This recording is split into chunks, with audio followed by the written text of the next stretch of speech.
যি শুনিছো তাকেহে ক'ব পাৰিম। ভুল হ'লে ক্ষমা কৰিব। কৃষ্ণ। জয় গুৰু শঙ্কৰ সৰ্বগুণাকৰ যাকে নাহিকে ৰূপা তুহাৰি শৰণ কৰে নুত কুতি গায়ে গোকৰ হুবনা কৃষ্ণ। মহাপুৰুষ শ্ৰীমন্ত শংকৰে আৰু তেওঁৰ প্ৰসন্ন শিষ্য মাধৱদেৱ দুয়োজনা গুৰুলৈ সেৱা জনাইছো।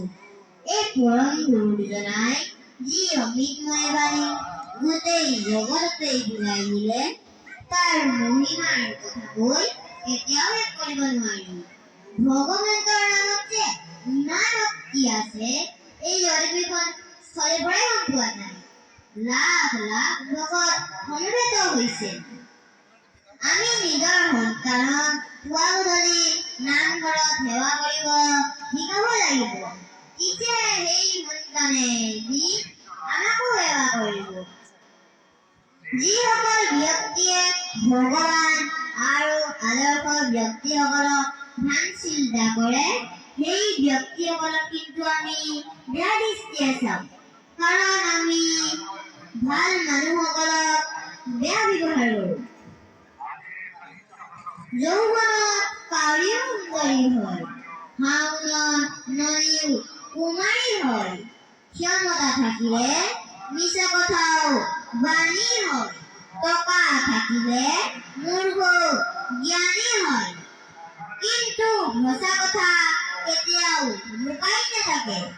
এই পৃথিৱীত সত্য প্ৰতিষ্ঠা হ'বই। ধৈৰ্যৰ ফল সদায় মিঠা। আমি সকলোৱে জানো যে প্ৰায় 550 বছৰ মূৰত পুনৰ ৰাম মন্দিৰ প্ৰতিষ্ঠা হৈছে। ৰাম মন্দিৰ প্ৰতিষ্ঠা হোৱা দিনা কিন্তু আমি জয় শ্ৰীৰাম বুলি চিঞৰি ডিঙি শুকুৱাই গৈছিল। এতিয়া কিন্তু মনতেই নপৰা হ'ল। হনুমানে যেনেকৈ ঈশ্বৰক হৃদয়ৰ স্থান দিছিল আমিও দিব লাগিব। যদি আমি ভগৱন্তক হৃদয়ৰ স্থান দিব পাৰোঁ তেতিয়াহ'লে এই মানৱ জীৱন ধন্য হ'ব। নহ'লে কিন্তু জীৱ শ্ৰেষ্ঠ বুলি কোৱা কোনো অৰ্থই নহ'ব। দেখাত মানুহৰ দৰে হ'লে মানুহ নহ'বও পাৰে। আপোনাৰ বাবে আমাক শিকাব লাগিব। তেতিয়াহে আমি শিকিম। আমাৰ এটা নিয়ম আছে যে আমি ইংৰাজী মাহৰ নতুন বছৰ আহিলে সকলোৱে গান বজাই নাচি বাগি ফূৰ্তি কৰি নিজকে চিনি নোপোৱা হৈ যাওঁ। কিন্তু অসমীয়া মাহৰ বহাগ মাহ আহিলে আমি কিয় নকৰোঁ? কাৰণটো কি বাৰু? অসমীয়া মাহৰ বহাগ মাহটো যদিও কম মানুহে পালন কৰে তাৰ সন্মান কিন্তু বহুল ওপৰত। আমি অসমীয়া মাহৰ বহাগ মাহ আহিলে সকলোৱে পুৱা গা ধুই মা দেউতা বা জ্যেষ্ঠজনৰ চৰণত পৰা নিয়ম এটা আছে।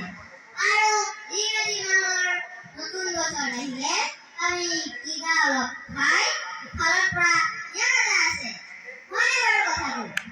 ইংৰাজী মাহৰ আৰু বহাগ মাহৰ পাৰ্থক্য এয়াই। গতিকে আমি সকলোৱে শুদ্ধটো বাছি ল'ব লাগিব আৰু শুদ্ধ পথে আগুৱাই যাব লাগিব। কৃষ্ণ।